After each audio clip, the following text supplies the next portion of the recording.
Irmãos, graça e paz, nós vamos abrir as nossas Bíblias no Evangelho de Marcos, capítulo 1, dos versículos de 9 a 13. Marcos, capítulo 1, versículos de 9 a 13. Dizem assim as Sagradas Escrituras. Naqueles dias veio Jesus de Nazaré, da Galileia, e por João foi batizado no rio Jordão. Logo ao sair da água, viu os céus rasgarem-se e o Espírito descer como pomba sobre ele. Então foi ouvida uma voz dos céus: Tu és o meu Filho amado, em ti me comprazo. E logo o Espírito o impeliu para o deserto, onde permaneceu 40 dias, sendo tentado por Satanás. Estava com as feras, mas os anjos o serviam. Vamos orar. Senhor, sejam bem aceitas as palavras dos meus lábios e o meditar do meu coração perante a tua face, Senhor, rocha minha e redentor nosso, em Cristo Jesus. Amém. Queridos, desde pela manhã estamos refletindo sobre o Evangelho de Marcos, que é o evangelho mais resumido por haver sido o primeiro deles a ser escrito. Então há apenas 16 capítulos nesse evangelho, que foi escrito na década entre 50 a, no máximo, os primeiros anos do ano 60 depois de Cristo. E esse evangelho foi escrito por João Marcos. João Marcos era um evangelista que, como falei pela manhã, ele usou como fonte as pregações do apóstolo Pedro. Então, como costumamos falar na teologia, João Marcos bebia do conteúdo exposto por Pedro. E ele compõe, portanto, o Evangelho inspirado pelo Espírito Santo. Pois se assim não fora, aqui esses textos sagrados não estariam, tá bom?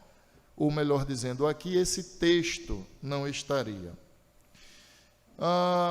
O propósito do Evangelho de Marcos é apresentar o princípio do Evangelho. E ele apresenta esse princípio a partir de 3 prismas, ou seja, a vida, a morte e a ressurreição de Cristo. Quando Marcos compõe esse evangelho, ele visa, até porque naquele momento não havia nenhum evangelho escrito, então Marcos compõe para dar a informação da biografia da vida de Jesus, tanto aos judeus, mas de modo a facilitar o conhecimento do evangelho aos gentios. E gentios eram todos aqueles que eram nascidos fora de Israel.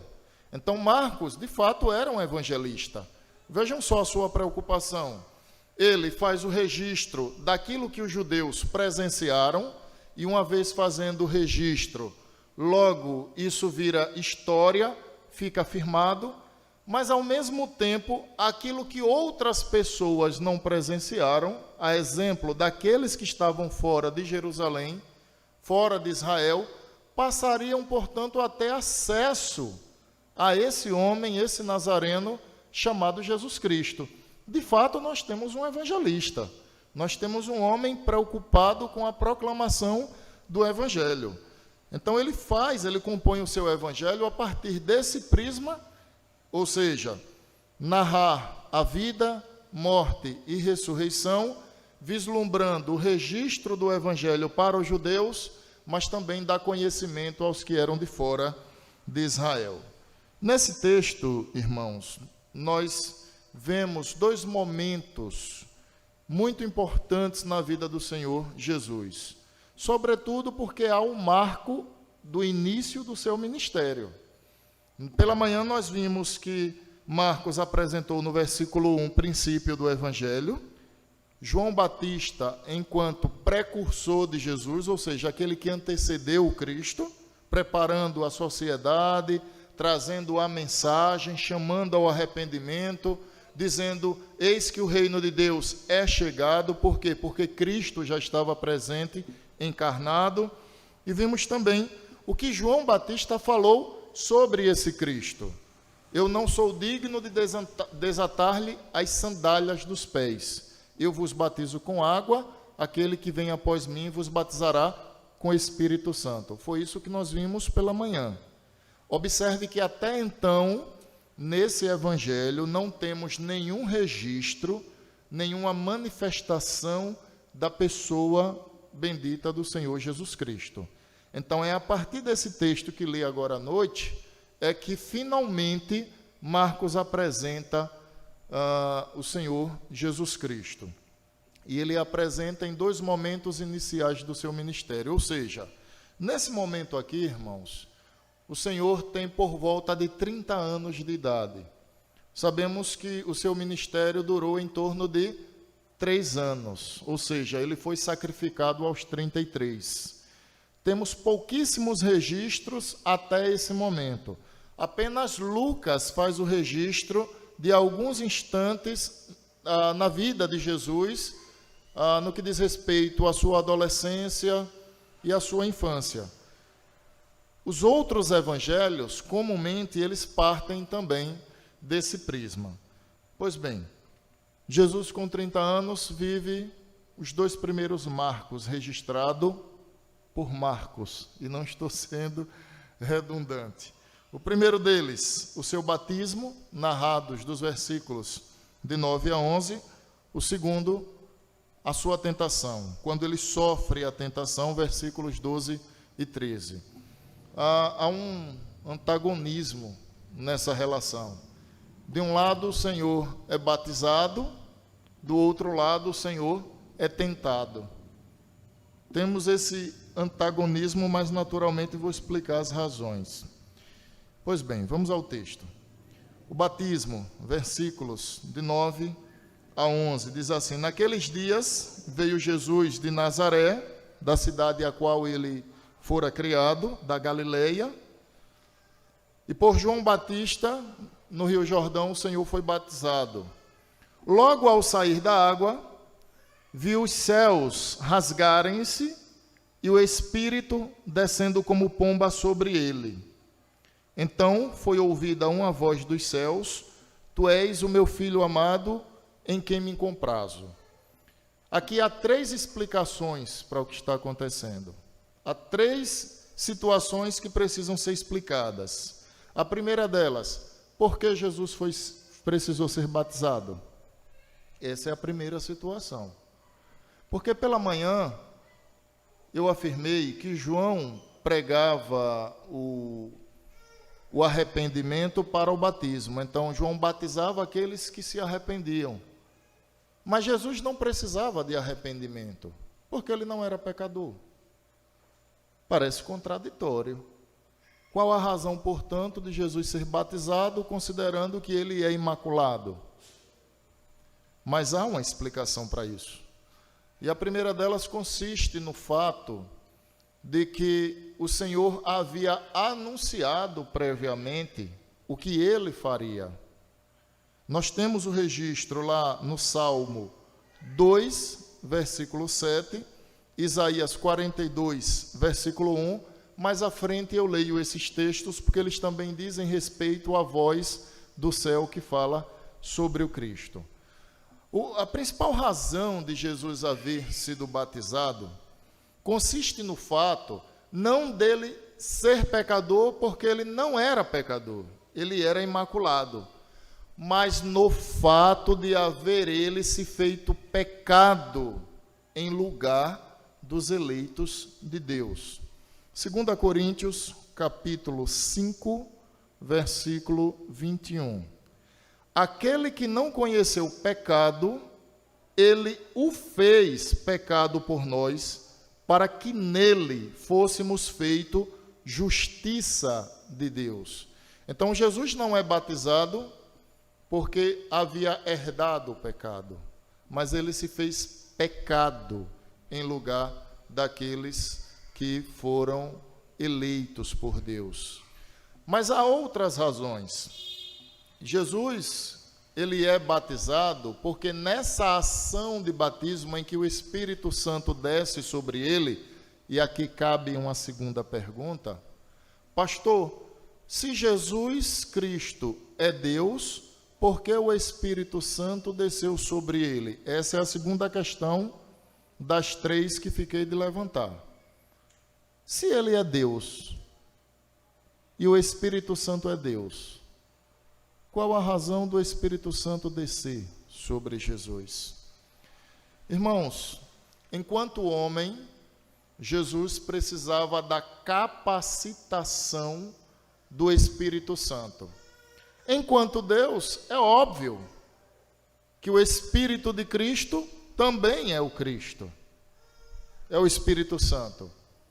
Mas enquanto homem, lembrem, Jesus ele era 100% Deus e 100% homem. Todos os homens no Antigo Testamento, quando Deus os escolhia e os designava para o exercício do ministério, lembrem que havia uma ação de ungir esses homens, ou seja, derramar óleo sobre suas cabeças, e aquele óleo representava a bênção de Deus, os capacitando para quê? Para o exercício do ministério qual Deus os chamou. Jesus, enquanto homem, precisava dessa capacidade do Espírito Santo, ou trazida pelo Espírito de Cristo, para quê? Para o exercício do seu ministério. Lembrem, nós estamos em uma cena em que o Senhor tem 30 anos e está dando início ao seu ministério.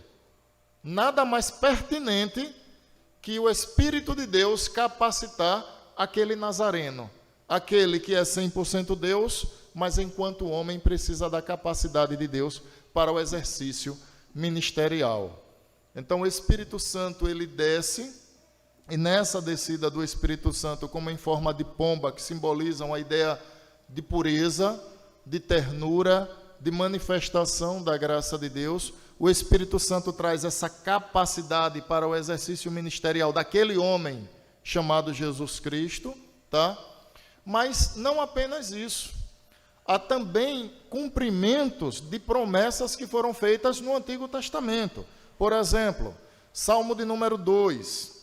O Salmo 2, no versículo 7, faço lembrar que é um salmo messiânico, ou seja, fala daquele que viria, a saber, o Cristo, diz assim: proclamarei o decreto do Senhor. Ele me disse: tu és meu filho, eu hoje te gerei.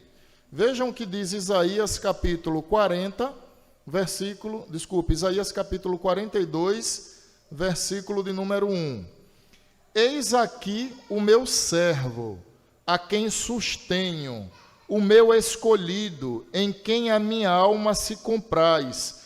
Pus sobre ele o meu espírito, e ele promulgará o direito para os gentios. Então, notem os links. Nós temos esses 2 textos que acabei de ler, fazendo link com o texto que está em epígrafe nessa noite, a saber, Marcos capítulo 1, versículos de 9 a 13. Então, há cumprimento de promessas que Deus havia feito no Antigo Testamento, que agora elas foram o quê? Concretizadas. Observem mais uma vez a harmonia das Sagradas Escrituras. Portanto, nós já explicamos a razão pela qual Jesus precisou ser batizado, já explicamos a razão pela qual o Espírito Santo desceu na ocasião do batismo sobre o Senhor, mas ainda há uma terceira pergunta que cabe nesse texto. Por que Deus precisou se pronunciar? Notaram isso? Pouquíssimas vezes nas Escrituras nós ouvimos o Pai falar. Entenda, eu estou me referindo em um aspecto literal, tá, irmãos? No sentido de que há a emissão de voz, no sentido do Novo Testamento, do Pai fazer uma emissão de voz referente ao Filho. Por exemplo, no Novo Testamento, nós temos isso, assim, de memória, em duas ocasiões. Uma delas no batismo, outra delas na transfiguração. A transfiguração é aquele momento onde Jesus sobe ao monte, acompanhado de, eu acho que é Pedro, Tiago e João. O Senhor começa a conversar com Elias e Moisés, e ouve-se a voz então dizendo: este é o meu filho amado, a ele ouvi. Quem falou ali? Quem falou foi o Pai. Não foi Jesus que falou, não foi o Filho, foi o Pai quem falou naquela ocasião. Quem fala nessa ocasião do batismo? O Pai.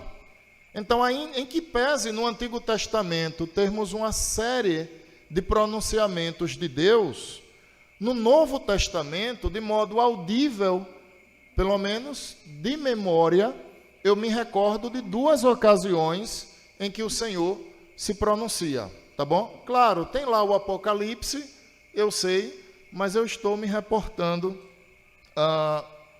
no Novo Testamento, excetuando o Apocalipse, tá bom? A questão é, por que Deus se pronuncia? Por que Deus se pronuncia acerca de Jesus na ocasião do seu batismo? A resposta é simples. Quem havia prometido o Messias? O Pai. O Pai foi quem disse que enviaria aquele que salvaria o seu povo, no Antigo Testamento. Os hebreus no Antigo Testamento levaram a vida aguardando o cumprimento dessa promessa. Na ocasião do batismo, o que é que acontece? Ouve-se a voz do Senhor dizendo: este é o meu filho amado, em quem me comprazo. É como se Deus estivesse dizendo: está aqui diante de vocês o cumprimento da minha promessa. Aquilo que disse lá atrás, eu trouxe agora a presença de vocês. Então, a emissão da voz do Senhor, afirmando: este é o meu filho amado em quem me comprazo, é a afirmação da promessa e é o testemunho do próprio Deus em que aquele Nazareno é o Cristo aguardado. Em outras palavras, aquela voz foi ouvida pelas pessoas que ali estavam. Não havia como as pessoas negarem que ouviu aquela voz. Não havia como alguém sair dali e alegar: eu não sei se esse de fato é o Cristo. Porque o próprio Deus fez questão de apontá-lo e dizer: eis o cumprimento da minha promessa. Esse é o meu filho amado, em quem eu me agrado. O que é que Deus está dizendo? Só há um em quem ele se agrada, e esse é Cristo. Pastor, nós não somos filhos de Deus? Somos. Nós somos filhos de Deus, mas só há um filho em que o Pai se agrada, que satisfaz plenamente a vontade do Pai. Quem é esse? Cristo Jesus, tá? Então esse, irmãos, é o primeiro momento do texto. Tudo que diz respeito ao batismo de Jesus, é isso que eu disse aos irmãos. Segundo momento, versos 12 e 13, falam sobre a tentação. É aquela ideia agora de uma ocasião completamente distinta. Diz assim o verso de número 12 e 13. Logo, o Espírito o impeliu para o deserto, onde permaneceu 40 dias, sendo tentado por Satanás.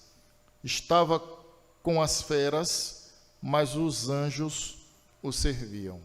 Aqui cabem mais duas perguntas para explicar essa situação. A primeira delas: por que o Espírito Santo levou Jesus para o deserto, para ser tentado? Se a gente for olhar lá em Marcos, diz que o Espírito Santo levou Jesus para o deserto.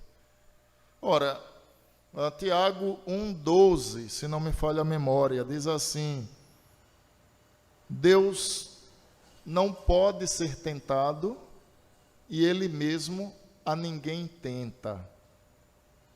Deus não pode ser tentado pelo mal e Deus não tenta ninguém. Porque a tentação, diferentemente da provação, visa a queda, o afastamento do Senhor. A provação não. A provação é promovida por Deus e visa o aperfeiçoamento da fé. Deixa eu abrir um parêntese e eu já fecho. Você que reclama muito da vida, às vezes, pelas dificuldades que passa, muitas vezes as provações que você tem enfrentado visam o aperfeiçoamento da sua fé. E quem permite e quem promove? O seu Deus. Seja bem-vindo ao Evangelho. Fecha parêntese. Tentação, diferentemente, visa a queda do cristão. Quem promove a tentação? A carne, o mundo e o diabo. São esses três agentes que visam a tentação. E qual o propósito da tentação? A queda do crente. Visa fazer com que o crente se afaste do seu Deus. Quem promove? Os nossos três inimigos. Carne está dentro de nós, mundo está fora de nós, e o inimigo das nossas almas está ao nosso derredor, a saber, Satanás. Voltando ao texto, irmãos, a questão é por que o Espírito Santo levou Jesus para ser tentado no deserto? Amados, Jesus, ele é o segundo Adão. Deus permitiu que o primeiro Adão fosse tentado? Qual a resposta? Sim, Deus permitiu. Qual o resultado? A queda. Se Jesus é o segundo Adão, por que não seria tentado? O resultado foi diferente. Ele foi tentado à semelhança do primeiro Adão. No entanto, ele não caiu. Mas aqui ainda cabe uma questão. Tudo bem, pastor, ele não caiu, mas havia a possibilidade dele cair? A resposta é não. Não havia possibilidade do Senhor Jesus cair. Por quê? Porque ele é 100% Deus, e Deus não peca. Hebreus capítulo 4, versículo de número 5, diz assim, acompanha a leitura, não precisa abrir não, é rápido. Hebreus 4, 5, diz assim, assim também Cristo a si mesmo, Hebreus 4, 15, desculpe, Hebreus 4, 15, assim está escrito, porque não temos sumo sacerdote que não possa compadecer-se das nossas fraquezas. Antes, foi ele tentado em todas as coisas, a nossa semelhança, mas sem pecado. Foi tentado, porém, a possibilidade de queda não existia, porque Jesus não era apenas 100% homem, mas o Cristo era 100% Deus. Então, de igual modo, o primeiro Adão foi tentado, o segundo também foi. O primeiro Adão caiu e com ele toda a humanidade herdou o pecado. O segundo Adão foi fiel e, sendo fiel, a sua fidelidade aplicou-se então àqueles que viriam a crer nele, a crer em Jesus Cristo. Deixa eu abrir outro parêntese. Eu já estou dando aplicações aqui pormenorizadas, mas é porque se eu não fizer isso agora, eu vou esquecer de fazer mais tarde. Vejam só. Nós não somos salvos porque somos fiéis a Deus. Quer saber da verdade? Nem eu, nem você somos fiéis a Deus como devemos ser. Nós somos salvos porque Cristo foi fiel em nosso lugar. Foi Ele que foi tentado, no entanto, resistiu à tentação e não caiu. Então é a fidelidade dele que é aplicada aos eleitos de Deus. Por isso que a Bíblia chama a mim e a você de justo. Não é porque nós somos bons, mas é porque a justiça de Cristo foi aplicada àqueles a quem o Senhor chamou a salvação. Ou seja, o povo de Deus foi justificado em Cristo. Cristo pagou uma dívida que eu não tinha condições de pagar. E pagando essa dívida, nenhuma condenação há para aqueles que estão em Cristo Jesus. É a fidelidade dele, irmãos. não é a nossa. É óbvio que eu não estou dizendo com isso que vamos ser agora banda voou, vamos viver deliberadamente, ninguém ligue mais para nada. Mas a vida piedosa, a vida de temor e de reverência a Deus que nós devemos buscar ter, é um reflexo de um novo nascimento, ou seja, a fidelidade, a lealdade que devemos buscar ter ao nome do Senhor, é reflexo de alguém que nasceu de novo, é fruto, é produto de salvação, e não causa. Por isso que ninguém é salvo por ser fiel. Quem foi fiel foi Cristo no nosso lugar. Mas todo aquele que é nascido de novo, esse já não é escravo do pecado. Esse agora tem o seu coração cheio de temor e de reverência a Deus. Por quê? Porque o Espírito Santo o conduz a uma vida santa. Entendem? Compreendem? É essa a realidade que as Escrituras nos ensinam. Voltando, irmãos, ao texto. Primeiro, o Espírito Santo levou Jesus para ser tentado, conforme a razão que já dei. O primeiro Adão foi tentado, o segundo foi. O primeiro caiu, e com ele toda a humanidade, e o segundo foi fiel, e a sua fidelidade foi aplicada aos eleitos de Deus. Segundo questionamento, para finalizarmos o versículo de número 13. Diz assim: e logo o Espírito o impeliu para o deserto, verso 12, verso 13, onde permaneceu 40 dias, sendo tentado por Satanás. Estava com feras, mas os anjos o serviam. Marcos, ele não tem a preocupação, a detalhes sobre a tentação. Se você quer saber da tentação que Jesus sofreu, você tem que ler em Mateus.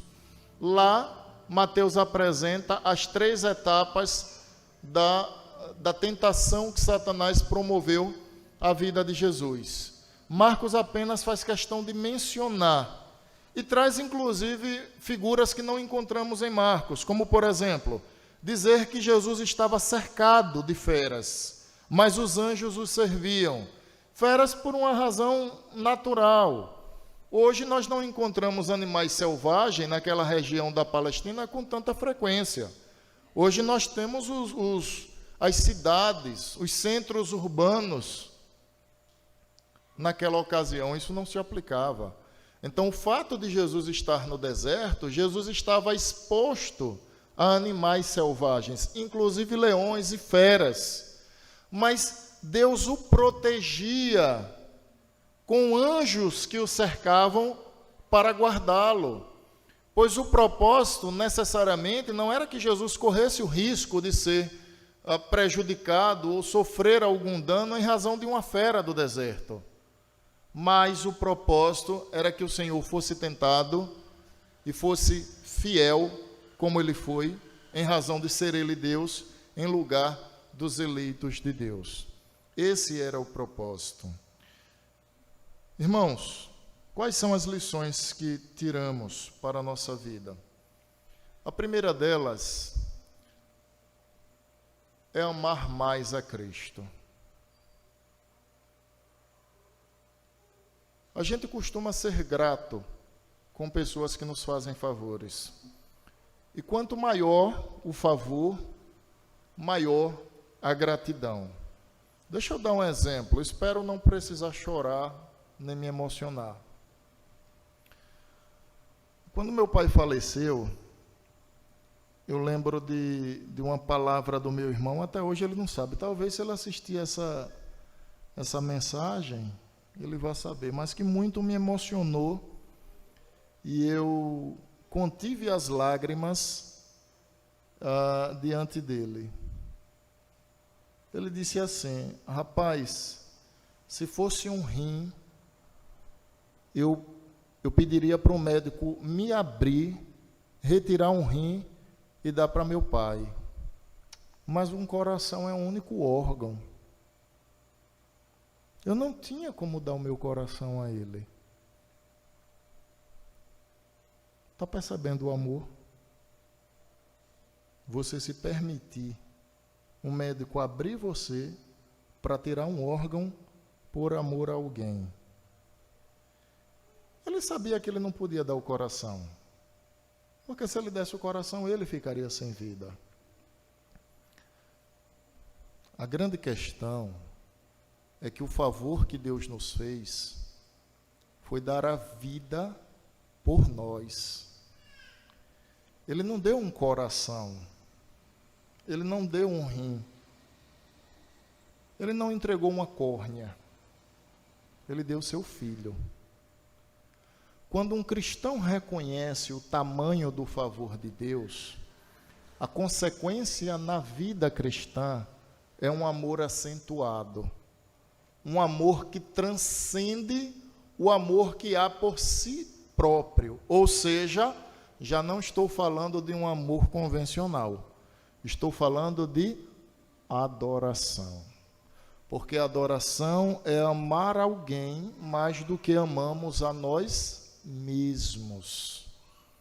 Certa vez, Jesus estava em um determinado lugar e uma mulher quebrou um vaso de alabastro, derramou o nardo sobre a sua cabeça, depois se agachou para enxugar os seus pés com os próprios cabelos. Judas, que já tirava dinheiro do gasofilácio para o bolso dele, olhou e disse: podia dar esse dinheiro aos pobres, porque esse nardo é caro. Jesus respondeu: os pobres vocês sempre terão com vocês. Estou parafraseando o texto. Eu não. Judas conhecia o Evangelho. Judas sabia com quem ele estava. A preocupação de Judas foi uma preocupação financeira. A preocupação daquela mulher foi uma preocupação de se humilhar aos pés do seu Senhor. A forma como se vê, mudam-se os atos. Jesus resolveu naquela ocasião contar, portanto, uma parábola. E disse assim: Simão, me diga uma coisa. Eu vou parafrasear o texto, irmãos, porque eu não tenho o texto em minha mente agora, tá?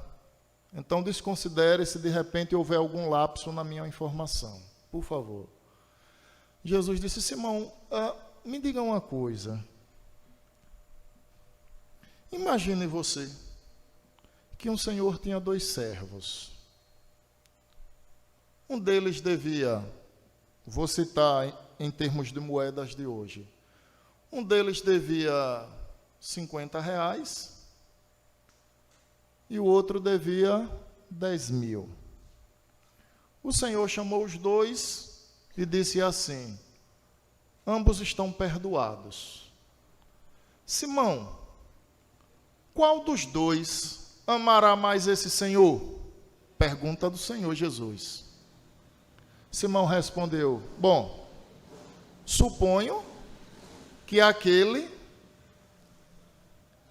a quem foi mais perdoado, ou seja, aquele que tinha uma dívida maior. Resposta de Jesus: falastes bem. Cheguei à tua casa, você não me beijou a face, você não me deu um copo d'água.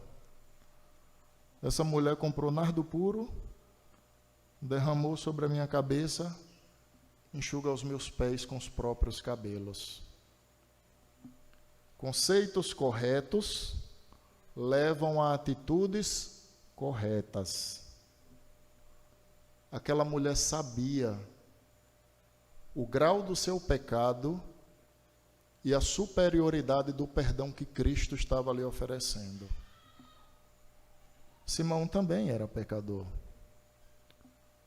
mas não tinha naquele momento um conceito tão acentuado quanto aquela adoradora, que se humilhava aos pés de Cristo por reconhecer o grau, a profundidade, a altura, a largura da graça que Deus manifestou a ela. Eu quero concluir esse sermão, irmãos, dizendo uma coisa. O nosso amor, a nossa dedicação a nossa entrega para o reino de Deus depende muito do conceito que nós temos do sacrifício vicário e dos méritos de Cristo. Quanto mais valorizamos o que Cristo fez por nós, mais nos doamos como reconhecimento, como gratidão pelos favores que Ele nos fez. Quanto menos valoramos essa verdade, menos entrega, menos reconhecimento, menos louvor, menos tudo atribuímos ao Senhor. Conceitos corretos levam a atitudes corretas. Conceito profundo levam a atitudes mais altas. Não somos salvos por fidelidade a Deus. Cristo foi fiel em nosso lugar. Não vamos para o inferno porque Cristo provou em nosso lugar. Bendito seja Deus. Amém.